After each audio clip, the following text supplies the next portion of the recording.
Arctic Airborne 3D-hankkeessa Centria ammattikorkeakoulu ja Kuusamo-opisto ovat yhteistyössä kehittäneet virtuaalimatkailusovelluksen palvelemaan Kuusamon alueen turismia. Ohjelmassa on kolmiulotteinen kartta pienen karhunkierroksen alueesta ja Salpalinjasta.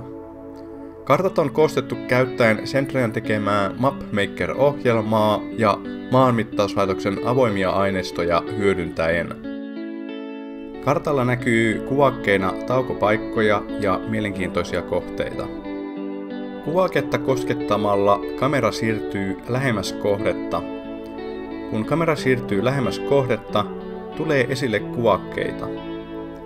Näistä kuvakkeista saadaan esille kohteesta kuvia, videoita ja droonilla kuvattuja otoksia. Kartalla näkyy vaellusreitti. Reitti on väritetty maaston mukaan. Punainen väri kertoo jyrkästä mäestä. Reittiä koskettamalla aukeaa virtuaalivaellusvideo. Video alkaa kosketuskohdasta. Vaellusvideossa näkyy kartta ja nykyinen sijainti. Nappia painamalla voidaan valita, miten kartta näkyy.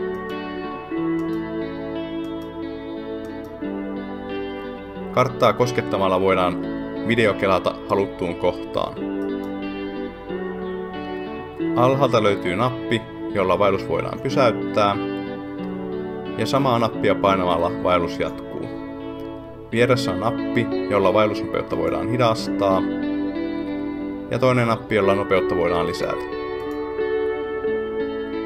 Alhaalla on myös edistymispalkki, missä näkyy kuljettu matka videon alusta, reitin korkeusprofiili ja tämänhetkinen korkeus meren pinnasta.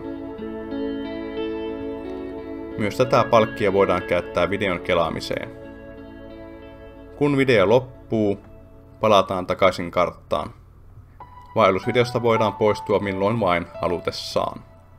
Kummassakin tapauksessa kartta on keskitetty siihen pisteeseen, missä oltiin menossa. Toinen matkailukohde on Salpalinja.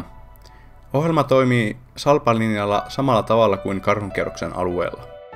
Salpalinjan alueelta matkailijan on mahdollista tarkkailla sotahistoriallista materiaalia videoin ja kuvin. Kaikki alueen infotaulut on mahdollista lukea kuvista.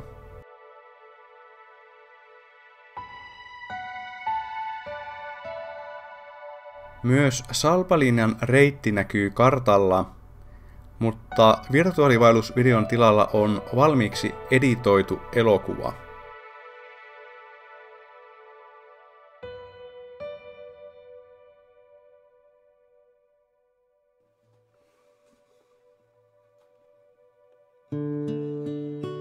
Ohjelmaa demonstroidaan alueen matkailun tarpeisiin Kuusamon palvelupiste Karhuntassussa. Ohjelma on rakennettu joustavaksi ja on muokattavissa myös muiden alueiden kohteisiin.